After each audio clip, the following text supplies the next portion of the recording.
안녕하세요. 안녕하세요. 많이 안 오셔서. 네, 제 이름은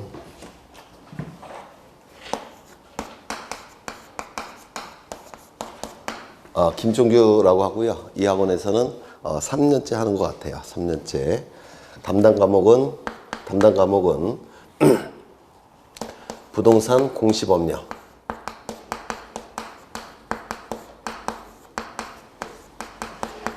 부동산 공시법령을 담당합니다. 부동산 공시법령을. 이 부동산 공시법령은 두 개의 과목으로 구성되어 있는데요. 첫 번째, 공간정보의 구축 및 관리에 관한 법률. 공간정보의 구축 및 관리에 관한 법률.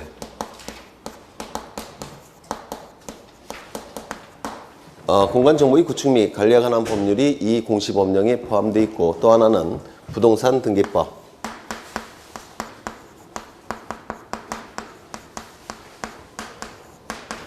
부동산 등기법이 부동산 공시법령 안에 포함되어 있습니다.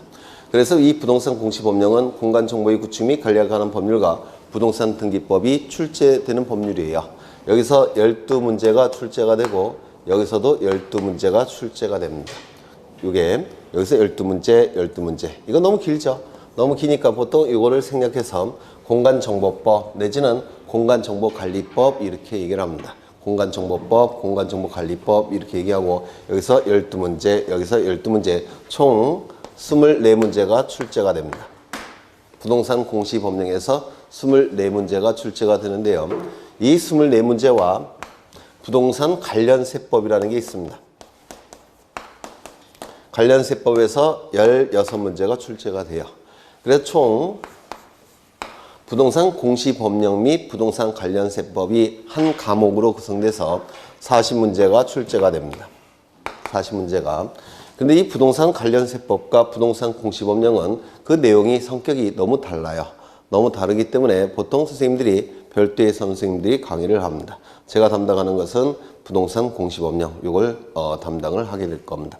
그러면 이 두 개의 법률로 구성이 되는데 이 두 개의 법률이 왜 우리가 공부를 해야 되는지를 좀 보실 거예요. 두 개의 법률을 왜 우리가 공인중개사 과목에 들어가 있는지를 좀 보실 겁니다. 이 모든 법률은 헌법을 근거로 해요. 헌법이라는 법 들어보셨습니까? 헌법. 헌법이 무슨 법인가요? 헌자가 으뜸 헌자예요. 으뜸헌. 법은 법법자가 될 테고, 그래서 헌법이라는 법은 그 나라 체계에서 가장 최고에 있는 법. 이걸 헌법이라고 얘기합니다. 따라서 헌법으로부터 모든 법률이 도출이 돼요. 모든 법률이. 여러분들이 이제 일주일 동안 공부하셨는데 그 공부하신 모든 법률은 헌법을 근거로 합니다. 헌법에서 만들어진 법이에요. 이 부동산 공시법령도 헌법을 근거로 합니다. 그래서 헌법부터 보실 거예요. 헌법이라는 법이 있는데 이 헌자는 으뜸 헌자입니다. 그리고 법은 법법자가 될 테고, 이 헌법이라는 법은 두 개의 내용으로 구성되어 있는데 국가의 통치 구조에 관한 내용이 헌법에 들어가 있습니다. 국가의 통치 구조, 그리고 국민의 가장 기본이 되는 권리, 기본권이 헌법에 들어가 있습니다. 법은 두 개의 내용으로 구성된 법이에요. 두 개의 내용으로 구성된 그 나라 법체계의 최고의 법, 이렇게 얘기를 합니다. 이 통치 구조에서 통치권이라는 권력이 나오는데요. 통치권이라는 권력 들어보셨습니까? 이건 들어보셨을 거예요. 입법권, 사법권, 행정권. 이런 건 얼핏 들어보셨습니까? 그걸 통틀어서 통치권이라고 얘기를 합니다. 입법권, 사법권, 행정권을 통틀어서 통치권이라고 하는데, 이 통치권에 효력이 미치는 공간적 범위가 있을 겁니다. 통치권에 효력이 미치는 공간적 범위. 이 공간적 범위는 전 국토예요. 그래서 우리나라에선 통치권이 미치지 않는 땅은 없습니다. 전 국토에는 통치권의 효력이 미쳐요. 그럼 이 통치권을 국가가 잘 행사하기 위해서는 통치권의 효력이 미치는 공간적 범위인 전 국토에 대해서 그 정보를 미리 수집하고, 그리고 등록하고, 그리고 관리하고, 궁극적으로는 주권자인 국민에게 그 정보를 공적으로 보여줘야 한다는 겁니다. 여기서 공시라는 단어가 나오는데 공시, 이 공자는 공적으로, 시는 눈으로 본다 시예요. 그래서 공적으로 보여주는 것을 공시한다, 공시한다 이렇게 얘기합니다. 공적으로 보여준다. 일반인들이 쓰는 용어는 공개한다. 법률 용어는 공시한다. 이런 뜻입니다. 그러면 전 국토에 관한 정보를 국가가 통치권을 제대로 행사하기 위해서는 전 국토에 관한 정보들을 수집하고 등록하고 관리하고 궁극적으로는 주권자인 국민에게 이 정보를 공시해야 된다는 겁니다. 주권자는 무슨 뜻인가요? 그렇죠. 주권은 주인된 권리예요. 주인된 권리는 국민이 갖고 있죠. 이 통치권이라는 권력도 국민이 주인된 권리로서 국가에게 통치권을 만들어준 겁니다. 따라서 이 통치권의 효력이 미치는 공간적 범위인 전 국토에 관한 정보들을 국가가 통치권을 잘 행사하기 위해서는 미리 수집하고 등록하고 관리하고 궁극적으로는 주권자인 국민에게 그 정보를 공시해야 된다는 겁니다. 공적으로 보여줘야 된다는 뜻이에요. 그러면 이 전 국토에 관한 정보들을 수집해서 어디다가 등록을 해야 되느냐면 지적공부라는 공적인 장부에 이 정보를 등록하고 그리고 이 정보를 관리하고 그리고 공시해야 됩니다. 이때 이 지적공부라는 단어가 나오는데 이 지자는 땅지자예요. 땅지, 토지라는 뜻을 가진 한자고요. 그리고 이 적은 서적할 때 적자인데 서적은 책을 얘기하죠. 그 서적할 때 적은 정보라는 뜻을 가지고 있습니다. 정보. 그래서 이 지적이라 하면 토지 정보라는 뜻입니다. 토지 정보. 지적, 토지, 정보라는 뜻이고요. 그 다음에 공부는 공적인 장부라는 뜻입니다. 그래서 이 지적 공부는 토지 정보를 담고 있는 공적인 장부라는 뜻이에요. 토지 정보를 담고 있는 공적인 장부. 이 지적 공부에 수집된 정보를 등록하겠다는 겁니다. 그리고 이 지적 공부를 통해서 관리를 할 테고 지적 공부를 통해서 주권자인 국민에게 이 정보를 공시해야 된다는 뜻입니다. 그럼 이 지적 공부를 관리하는 국가기관이 있을 텐데 이 지적 공부를 관리하는 국가기관은 국토교통부 장관이에요. 그럴 수밖에 없는 게 전국토라고 나오죠. 전국토. 전국토라는 표현이 있기 때문에 당연히 국토교통부 장관이 이 장부를 관리해야 됩니다.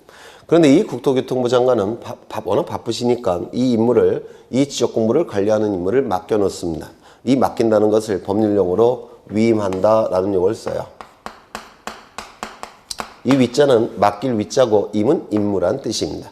그래서 이 통치권에 관한 정보가 수록되어 있는 이 지적 공부를 관리하는 임무를 국토교통부 장관은 지적소관청에게 맡겨놓는다는 겁니다. 그래서 임무를 맡긴다는 뜻이고 누구에게 맡기냐면 지적소관청에게 맡겨놓습니다. 그럼 이 지적소관청의 의미는 뭐냐면 토지정보라고 했죠. 지적, 토지정보예요. 소는 담당한다는 뜻을 가진 한자고요. 관청은 행정관청이라는 뜻이에요. 그럼 지적소관청이라 하면 토지정보를 담당하는 행정관청이란 뜻입니다. 그래서 이 국토교통부 장관이 구체적으로는 지적소관청에게 이 지적공부를 관리하는 업무를 맡겨놓는다는 뜻입니다. 그럼 이 지적소관청은 토지 정보를 담당하는 행정관청이라는 뜻인데 구체적으로는 누구를 얘기하느냐면 시장님, 군수님, 구청장님을 얘기합니다.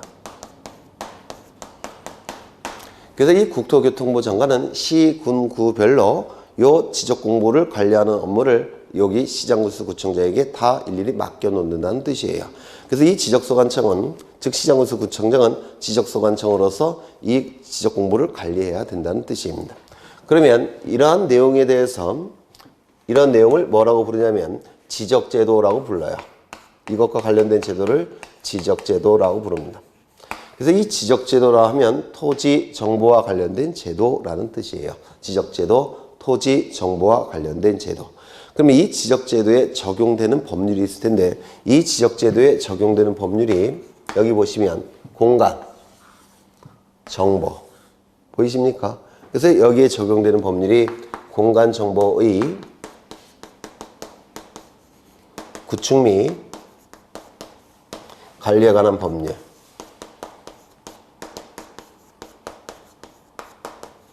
공간정보의 구축 및 관리에 관한 법률이 이 지적제도에 적용이 되는데 이 공간정보의 구축 및 관리에 관한 법률 전체가 지적제도에 적용되는 건 아니고 이 공간정보의 구축 및 관리에 관한 법률 제2장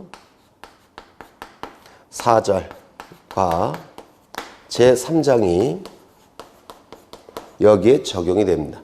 그래서 공간정보의 구축 및 관리에 관한 법률 전체가 시험 범위가 아니라 제2장, 제4절과 제3장만 우리 시험 범위예요. 그래서 양이 굉장히 적습니다. 양이 적고 그리고 내용이 굉장히 좀 쉬워요. 다만 용어는 익숙해지셔야 합니다. 일반인들이 쓰는 용어가 아니기 때문에 용어만 익숙해지신다면 이건 12문제가 출제가 되는데 전부 다 득점이 가능한 법률입니다. 12문제 중에서 12문제 득점이 가능한 법률입니다. 그래서 용어만 익숙해지신다면 이게 양도 적고 내용도 쉽기 때문에 아주 고득점이 나와야 돼요. 여기서 12문제 중에서 실수를 감안해서 10문제 이상은 득점을 해 두셔야 돼요. 충분히 10문제 이상 득점될 수 있는 법률입니다. 이게 그 다음에 헌법에는 통치 구조에 관한 내용도 있지만 국민의 가장 기본이 되는 권리, 기본권에 관한 내용도 있습니다. 헌법을 구성하고 있는 내용은 딱 두 가지예요. 통치구조, 기본권. 이때 이 기본권이라는 권리는 그 의미가 뭐냐면 이 통치권에 의해서 침해할 수 없는 국민의 가장 기본이 되는 보호 영역. 통치권에 의해서 침해할 수 없는 국민의 가장 기본이 되는 보호 영역 이렇게 얘기합니다. 좀 더 쉽게 얘기하면 국민의 가장 기본이 되는 권리라는 뜻이에요. 여러분이 잘 아시는 권리 많이 있을 겁니다. 평등권, 자유권 이런 거 들어보셨죠? 행복추구권, 존엄권 뭐 이런 것들을 통틀어서 기본권이라고 얘기를 합니다. 그런데 이 기본권 중에서 현대 자본주의 사회에서 굉장히 중요한 기본권이 있습니다. 그 기본권의 이름은 뭐냐면 재산권이라는 기본권입니다. 재산권이라는 기본권. 자본주의 사회에서 굉장히 중시되는 기본권이죠. 이 재산권이라는 기본권은 우리 헌법 제23조에 규정이 되어 있습니다. 우리 헌법 제23조에 규정이 되어 있는데요. 이 재산권 중에서도 굉장히 고가의 재산권이 있습니다. 가치가 큰 재산권이 있는데 그 재산권의 이름을 뭐라고 부르냐면 부동산 권리라고 불러요. 부동산 권리. 부동산 권리. 이 부동산 권리는 뭐 몇 조짜리도 있죠. 네, 제가 알고 있기로는 그 강남 삼성동 한전 부지가 12조에 팔린 거로 제가 기억이 나요. 그래서 이 부동산 권리는 굉장히 고가합니다. 아파트 한 채도 10억, 20억 하죠. 그래서 굉장히 고가의 재산권이에요. 그러면 이 고가의 재산권인 부동산 권리에 관한 정보들을 미리 수집하고 그리고 등록하고 그리고 관리하고 궁극적으로는 이 정보를 주권자인 국민에게 공적으로 보여줘야 되겠다는 겁니다. 공시한다 라고 얘기를 해요. 공시한다, 공적으로 보여준다. 일반인들이 쓰는 용어는 공개한다. 그렇죠. 그러면 이 부동산 권리에 관한 정보들을 어떠한 매개체에 등록하고 관리하고 공시하냐. 저쪽은 지적 공부에 그 정보들을 수집, 등록, 관리, 공시한다고 했죠. 이쪽은 부동산 등기부라는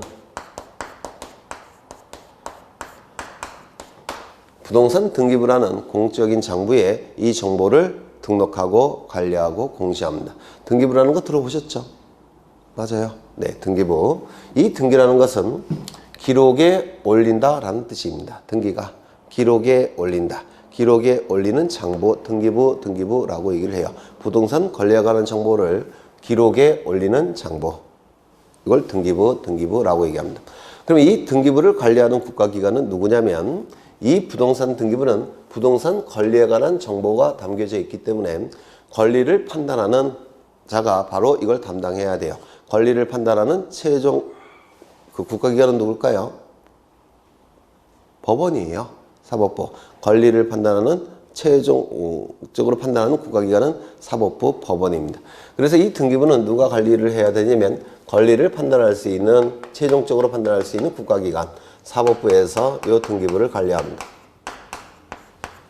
사법부에서 이 부동산 등기부를 관리해야 된다는 겁니다. 그러면 이때 이 사법부라는 국가기관은 법을 판단하는 국가기관인데 지금 이거는 법을 판단하는 게 아니라 등기부를 관리해야 되죠. 따라서 사법부 소속하에 별도의 국가기관을 설치합니다. 그 별도의 국가기관은 등기소라는 국가기관이에요. 그래서 사법부 소속하에 등기소라는 국가기관을 만들어서 이 등기소에서 이 부동산 등기부를 관리를 하는 겁니다. 그러면 이런 것들과 관련된 제도가 있을 텐데 이 제도의 이름을 뭐라고 부르냐면 등기제도라고 불러요. 등기제도. 그래서 등기제도라는 건데 이 등기제도에 적용되는 법률이 뭐냐면 부동산 등기법이라는 법입니다. 부동산 등기법이라는 법률이 등기제도에 적용이 됩니다.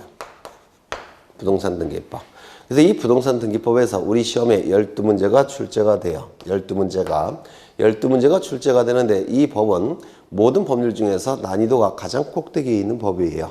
그 이유는 민법의 지식을 기본으로 한 다음에 논의가 전개가 되기 때문에 민법 지식이 있어야지만 이 등기법을 이해할 수가 있습니다. 그래서 난이도가 굉장히 높은 법이라서 저쪽처럼 거의 만점이 나올 수 있는 법이 아니에요. 이건 한 6개 정도 득점하시면 성공을 하신 겁니다. 물론 올해 같은 경우는 등기법이 좀 쉽게 나왔습니다. 평소보다 2-3개가 더 득점이 될 수 있을 만큼 쉽게가 나왔는데 내년에도 그렇게 쉽게 나온다는 보장은 없습니다. 그래서 보통은 6개 이상 득점하시면 지 역할을 수행한 겁니다. 그래서 이 2개의 법률은 여기를 보시면 공시라는 단어가 있죠. 공시. 여기도 공시라는 단어가 있죠. 공시. 그 다음에 여기는 토지인데 토지와 건물을 합쳐서 부동산이라고 불러요. 토지와 건물을 합쳐서 부동산. 그 다음에 이것도 부동산. 그럼 이 2개의 법률은 부동산에 관한 정보를 공시하는 법률 맞습니까? 맞죠? 그래서 우리 과목은 2개의 법률을 통틀어서 부동산 공시법 또는 부동산 공시법령이라는 타이틀을 갖고 있는 겁니다. 부동산 공시법, 부동산 공시법령. 그래서 24문제가 출제가 돼요. 그래서 이 지적제도는 좀 쉬우니까 거의 다 득점을 하셔야 되고 이 등기법은 이건 좀 어려우니까 절반만 득점하셔도 지 역할을 수행했다 이렇게 얘기를 합니다.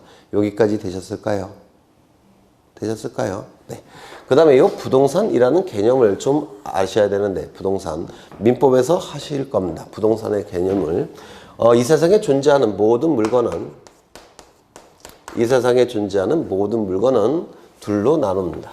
어떻게 나누냐면 움직이는 재산과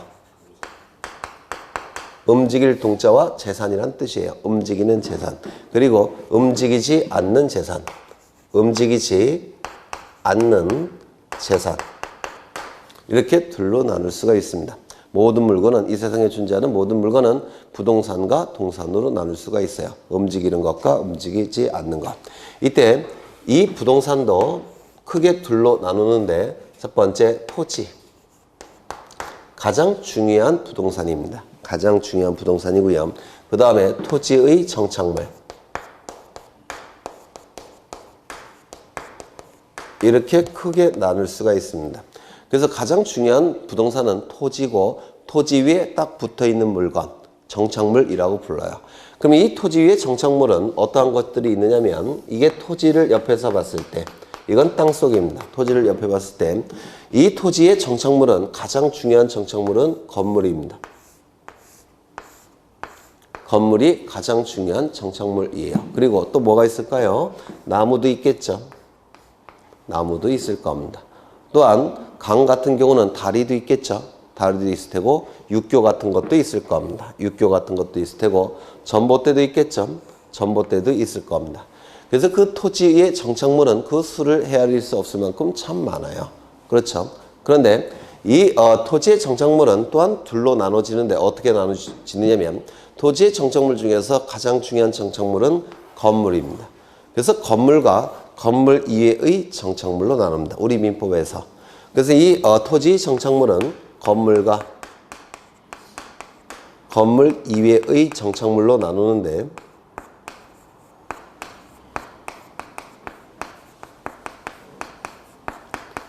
우리 민법에서 공부할 때는 이걸 다 공부하셔야 돼요. 토지도 공부하시는 거고 여기 부동산도 공부해야 되고 토지도 공부해야 되고 건물도 공부하고 건물 이외의 정착물도 민법에서는 다 다룹니다. 근데 우리 공시법령에서는 등기법에서는 공시법령 중에서 등기법에서는 등기부가 딱 두 가지 종류만 있습니다. 두 가지 종류의 등기부만 있는데 그 등기부의 종류는 건물 등기부, 토지 등기부 두 가지 종류의 등기부만 있어요. 따라서 우리 등기법에서는 이거는 다루지 않습니다. 이건 다루지 않고요. 그 다음에 이것도 다루지 않습니다. 그래서 우리 등기법에서 다루는 부동산은 토지와 건물 요 두 가지만 우리 등기법에서 다루고 그 다음에 공간정보의 구축 및 관리에 관한 법률은 지적제도라고 했죠. 토지 정보와 관련된 제도 지적제도라고 했죠. 따라서 공간정보법에서 다루는 부동산은 물건은 뭐겠습니까? 토지만 다루는 겁니다. 공간정보의 구축 및 관리에 관한 법률은 토지만 다루는 것이고 부동산 등기법은 건물과 토지를 다루게 돼요. 여튼 이 토지와 건물만 우리 공시법령에서는 부동산으로 봅니다. 우리 공시법령에서는 필요한 게 뭐라고요? 토지와 건물. 민법에서는 다 필요하겠지만 우리 공시법령에서는 토지와 건물 요것만 다루겠다는 겁니다. 되셨을까요? 그렇죠. 그래서 이 두 개의 법률은 이건 토지고 전국에 있는 토지 그리고 여긴 부동산이고 이 부동산은 뭘 얘기한다고요? 토지와 건물만을 얘기하더라는 겁니다. 되셨을까요? 그렇죠. 그러면 이제 여기서 궁금해 하셔야 되는 게 있는데 궁금해 하셔야 되는 건 뭐냐면 도대체 이 지적 공부를 통해서 주권자인 국민에게 공시하는 정보는 뭐고 또한 부동산 등기부를 통해서 주권자인 국민에게 공시하는 정보는 구체적으로 무엇인가 이걸 궁금해 하셔야 돼요. 즉 이 정보가 무엇인지를 궁금해 하셔야 됩니다. 이 정보를. 그러면 이쪽부터 먼저 보시면 전국에 있는 토지에 관한 정보라는 뜻인데 이 전국토에 관한 정보는 두 가지가 있습니다. 하나는 토지 표시에 관한 정보. 이 토지 표시에 관한 정보가 주된 정보로서 지적공부의 등록관리 공시가 되는 겁니다. 구수적으로는 이 토지의 소유자에 관한 정보, 소유자에 관한 정보가 이 전국토에 관한 정보로서 주권자인 국민에게 공시가 되는 겁니다. 그러면 이 토지 표시에 관한 정보는 뭐가 있느냐면 소재, 지번, 지목, 면적, 경계, 좌표값을 얘기합니다. 주된 정보는 토지의 표시에 관한 정보고 이 토지 표시에 관한 정보는 소재, 지번, 지목, 면적, 경계, 좌표값을 얘기하고 소유자에 관한 정보는 소유자의 이름, 주민번호, 주소를 의미합니다. 그래서 이게 주된 정보고 그리고 이거는 부수적인 정보라고 불러요. 그러면 주된 정보인 토지 표시에 관한 정보는 소재, 지번, 지목, 면적, 경계, 좌표를 얘기하는데 이걸 여러분이 외워두셔야 돼요. 앞으로 계속 써먹을 거니까 이렇게 외워두십니다.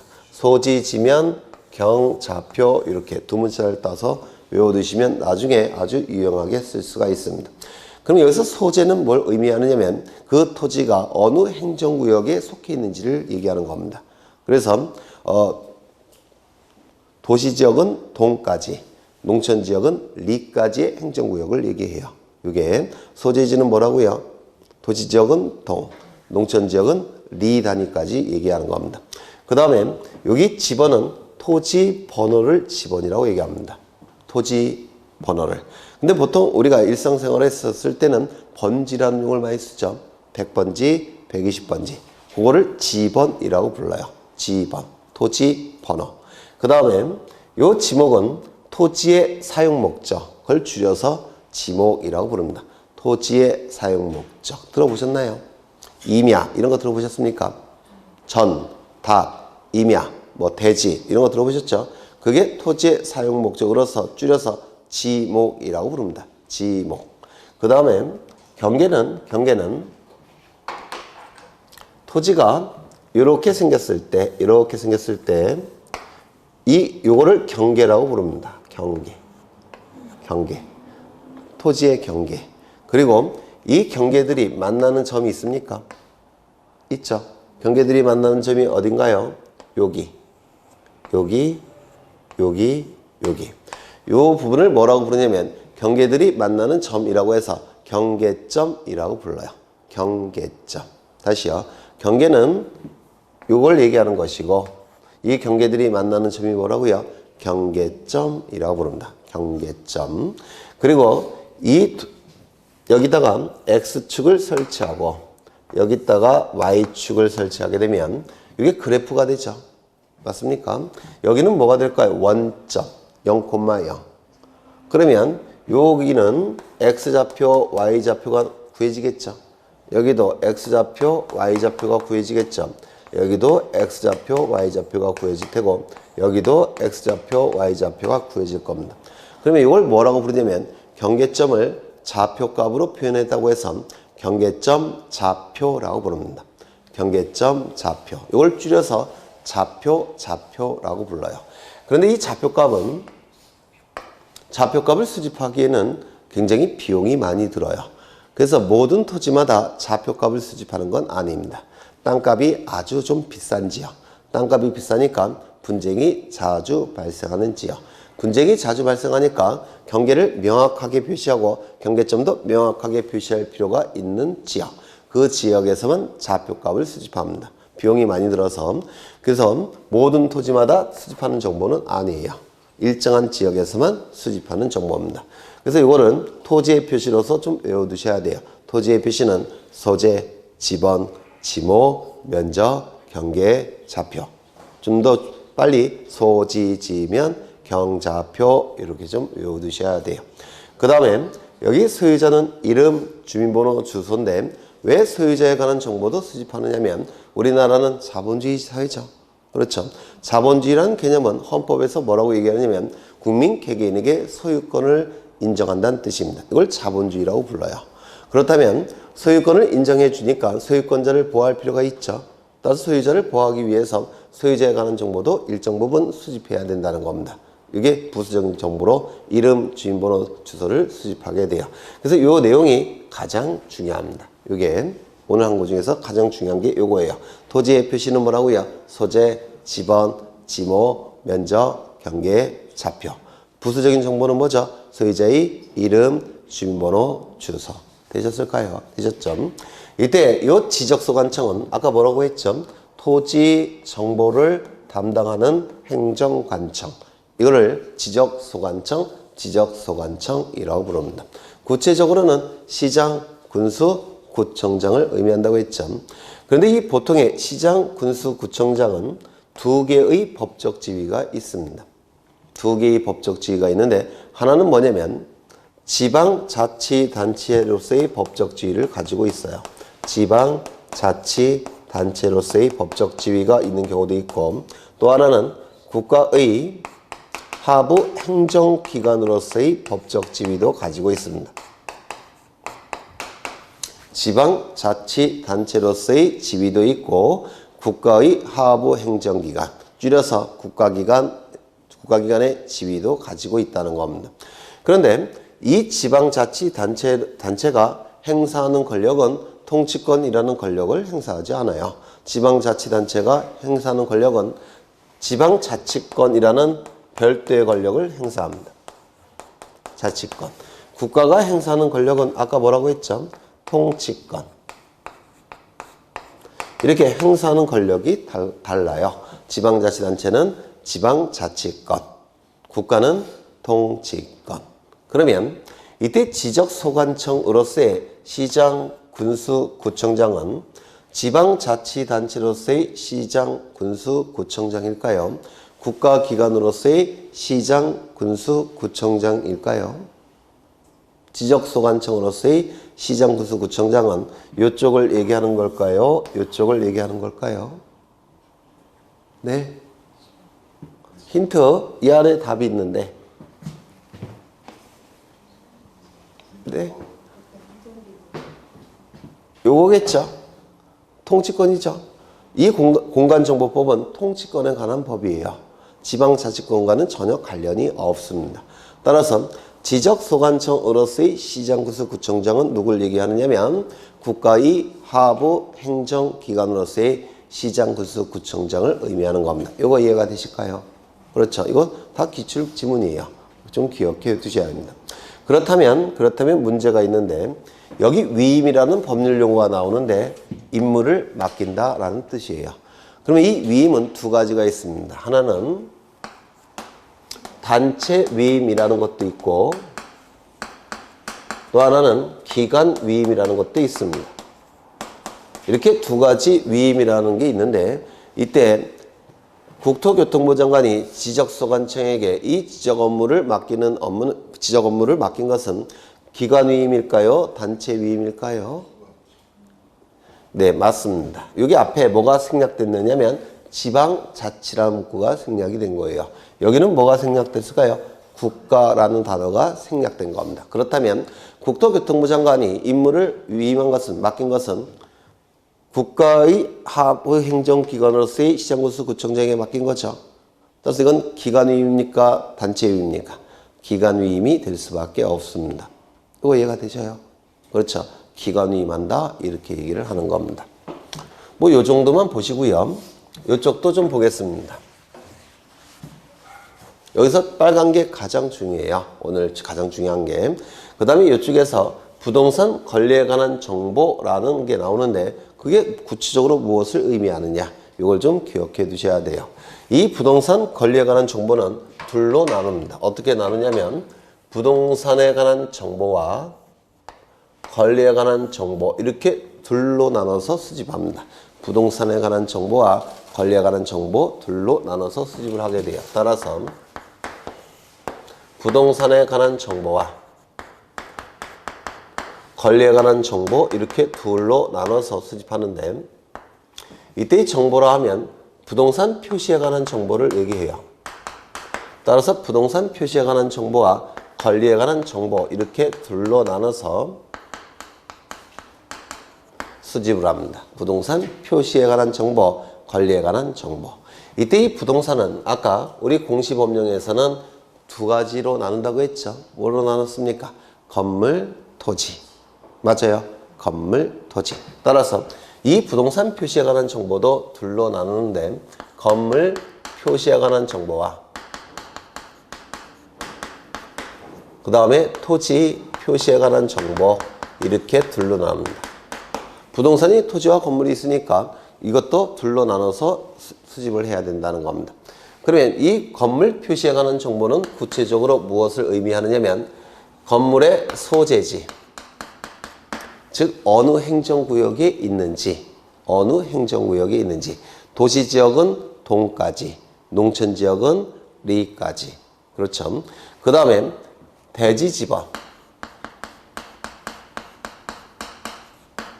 여기서 대지라는 개념이 나오는데요. 대지 토지가 이렇게 있고 그리고 토지 위에 건물이 정착되어 있죠. 맞습니까? 이때 이 건물은 공중에 떠 있을 수 있을까요? 없을까요? 없죠. 토지에 붙어 있는 거죠. 그렇죠. 이 건물이 들어서 있는 토지를 뭐라고 부르냐면 대지라고 불러요. 대지. 그래서 이 대는 기초대자입니다. 기초대자. 건물의 기초가 되는 토지. 이를 대지라고 부릅니다. 그래서 건물은 공중에 떠 있을 수가 없기 때문에 이 건물에 붙어 있을 수밖에 없기 때문에 이 대지도 이 건물과 관련해서 굉장히 중요한 겁니다. 그런데 건물에는 번호가 없으니까 이 대지의 번호를 여기 건물의 표시사항으로서 표시를 해야 돼요. 그래서 이 대지의 지번, 토지 번호, 대지의 지번 이것도 건물과 아주 밀접한 관련이 있기 때문에 건물의 표시사항으로서 수집을 해야 됩니다. 그 다음에 건물의 종류, 건물의 구조, 건물의 면적. 이 건물의 종류는 뭐냐면 아파트, 단독주택, 빌딩, 상가건물 이런 거 있죠. 이게 다 건물의 종류입니다. 건물의 종류. 그 다음에 건물의 구조는 뭐냐면 구조, 철골 콘크리트로 지었느냐, 벽돌로 지었느냐, 목재로 지었느냐, 흙으로 지었느냐 이걸 건물의 구조라고 불러요. 그리고 건물의 면적, 건물의 넓이를 얘기할 겁니다. 그래서 이 건물의 표시에 관한 정보는 소재, 대지집안, 종류, 구조, 면적입니다. 이것도 좀 외워두셔야 돼요. 소재, 대지집안, 건물의 종류, 건물의 구조, 건물의 면적. 소지, 종구면 이렇게 외우십니다. 소지, 종구면, 소재, 지, 대지집안, 종류, 구조, 그 다음에 면적. 이게 건물 표시에 관한 정보로서 소지, 종구면 이렇게 좀 외워두셔야 돼요. 나중에 써먹어야 됩니다. 그 다음에 토지 표시에 관한 정보는 뭐냐면 소재, 집안, 지목, 면적.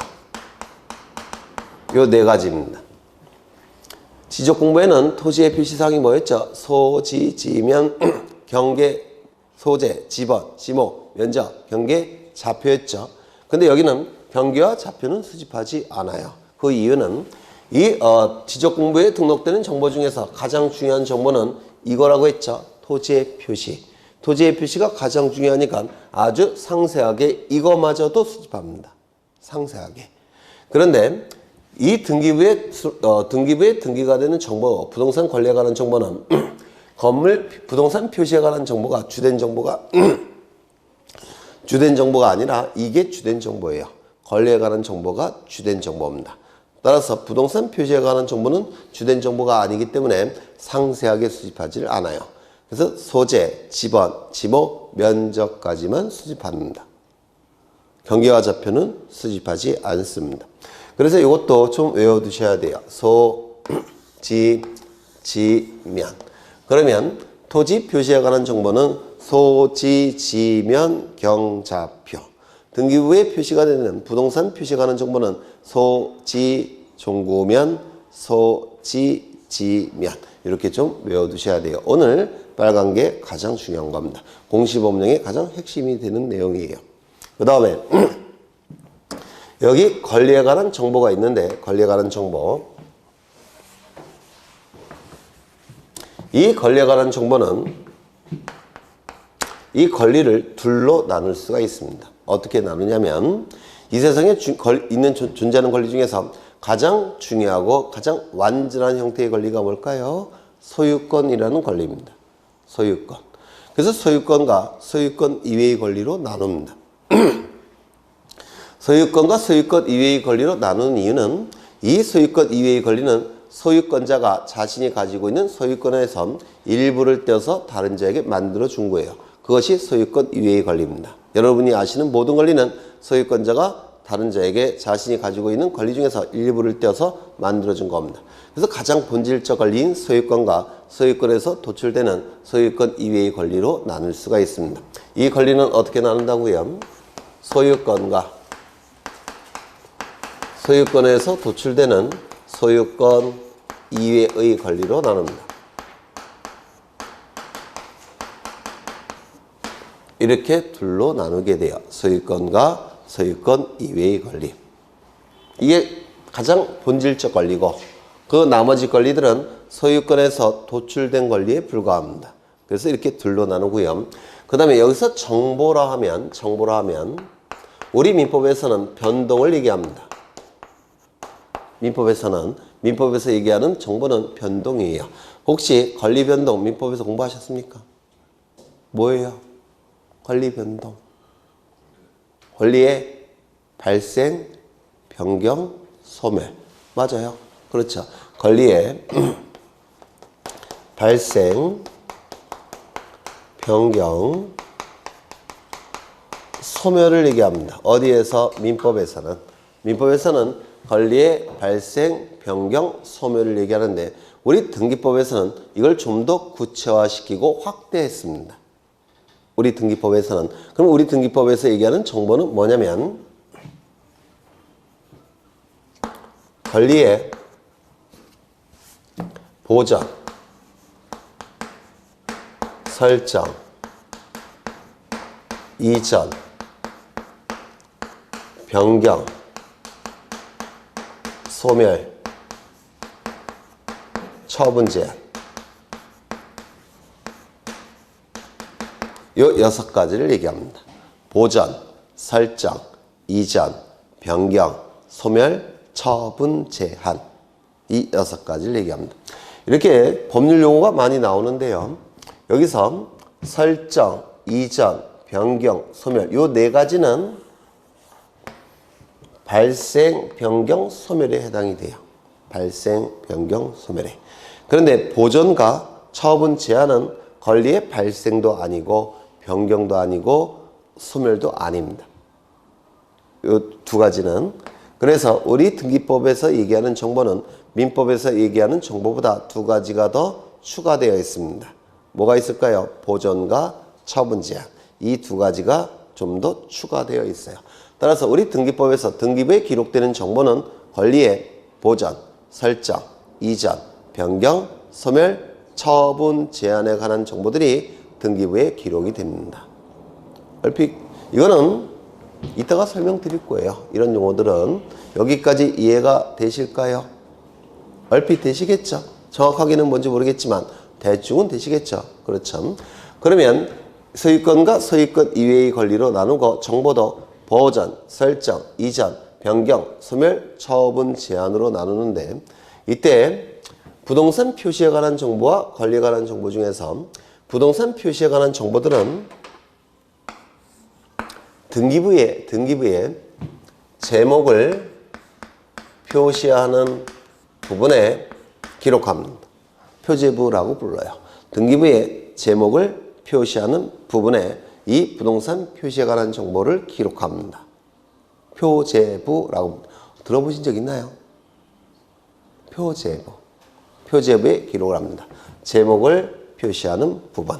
그럼 이 표제부라는 부분은 책으로 친다면 어디에 해당이 될까요?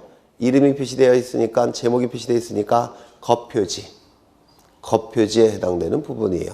되셨을까요? 그 다음에 이 소유권에 관한 정보와 소유권 이외의 권리에 관한 정보가 있는데 소유권에 관한 이러한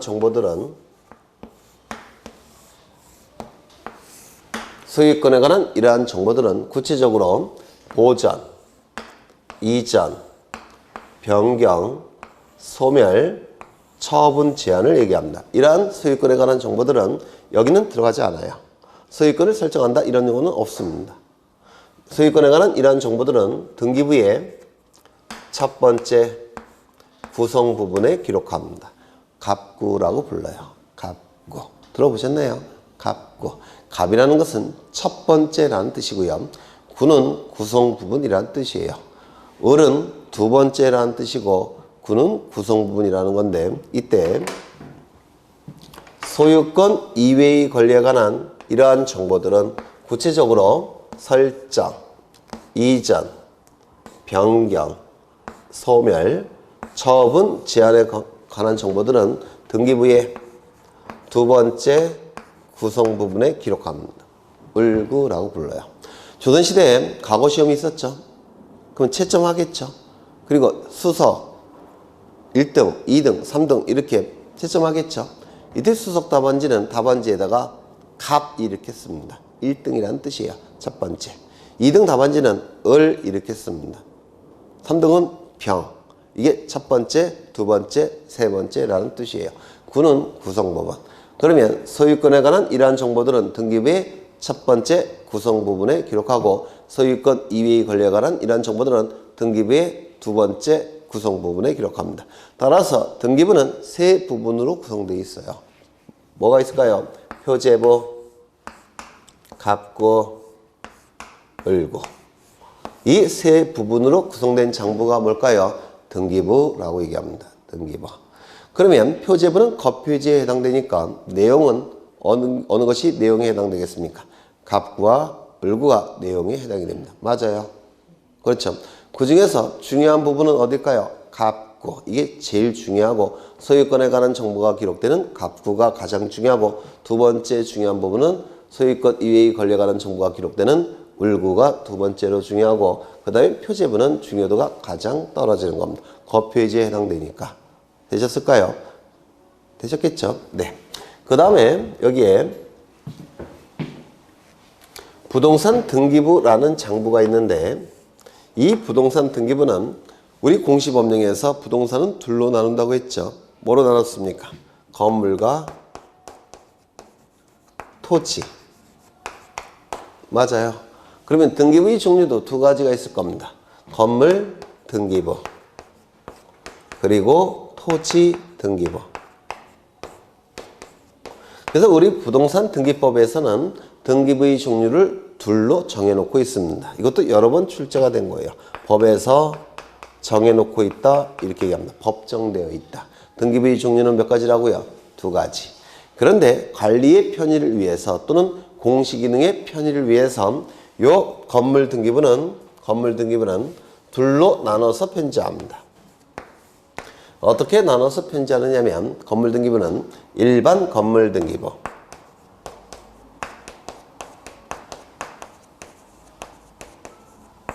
또 하나는 구분 건물 등기부.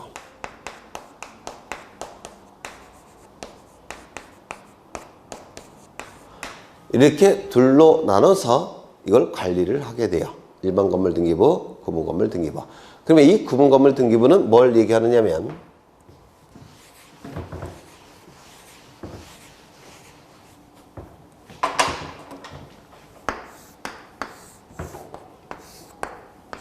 무엇을 그린 거냐면 연립주택이나 아파트를 그린 거예요. 연립주택이나 아파트. 예를 들어서 레미안 아파트 1001동을 그린 건데 여기는 101호, 여기는 202호, 여기는 303호쯤 될 겁니다. 그리고 이 건물이 들어서 있는 토지가 있겠죠. 이 토지를 뭐라고 부를까요? 대지. 건물의 기초가 되는 토지 대지라고 불러요. 대지라고 부릅니다. 이때 이 1001동 아파트는 레미안 아파트 1001동은 지금 9개로 구분되어 있죠. 맞습니까? 9개로 구분되어 있어요. 이 구분된 건물 중에 하나를 구분 건물이라고 부릅니다. 101호 구분 건물, 102호 구분 건물, 103호 구분 건물, 201호 구분 건물, 202호 구분 건물, 203호 구분 건물, 구분 건물, 구분 건물, 구분 건물. 즉 한 동의 건물이 9개로 구분되어 있고 그 구분된 하나를 뭐라 부른다고요? 구분 건물이라고 불러요. 구분 건물. 그 다음에 9개의 이 구분 건물이 1001동에 어떻게 되어 있습니까? 집합되어 있죠. 집합되어 있습니까? 그래서 전체를 얘기할 때는 집합 건물이라고 얘기합니다. 하나를 얘기할 때는 구분 건물, 전체를 얘기할 때는 집합 건물. 그래서 이 구분 건물 등기부와 일반 건물 등기부 둘로 나눠서 편지하는데 그렇다면 등기부의 종류는 구분 건물 등기부, 일반 건물 등기부, 토지 등기부 세 종으로 구성되어 있다. 맞는 지문일까요? 틀린 지문일까요? 네? 맞는 지문이에요. 제가 여기 이렇게 나왔는데 법에서 딱 둘로 정해놓다고 했죠. 등기부의 종류는 딱 두 가지예요. 건물 등기부, 토지 등기부. 이건 어디까지나 건물 등기부에 불과합니다. 다만 공시의 편의를 위해서 관리를 좀 편하게 하기 위해서 둘로 나눠서 만들었을 뿐이에요. 이건 똑같이 건물 등기부입니다. 하나의 건물 등기부입니다. 그래서 등기부의 종류는 딱 두 가지가 있습니다. 토지 등기부, 건물 등기부. 되셨을까요? 그렇죠. 네. 그러면 이제 요 정도만 보시고 요 정도 여기서 제일 중요한 것은 붉은색이에요. 붉은색이 가장 핵심입니다. 우리가 1년 동안 공부해야 될 내용이 바로 요 붉은색에 관한 내용을 공부하시게 될 겁니다. 그래서 오늘 요것만 좀 익숙해지셔도 좋을 것 같아요. 이런 것들은 조금 이따가 설명을 드릴 겁니다. 여기까지 어려운 거 있으신가요? 정확하게는 모르겠지만 대충은 알아들을 만하다. 이 정도 되십니까? 네, 그 정도 되시면 돼요. 네. 잠시 쉬겠습니다.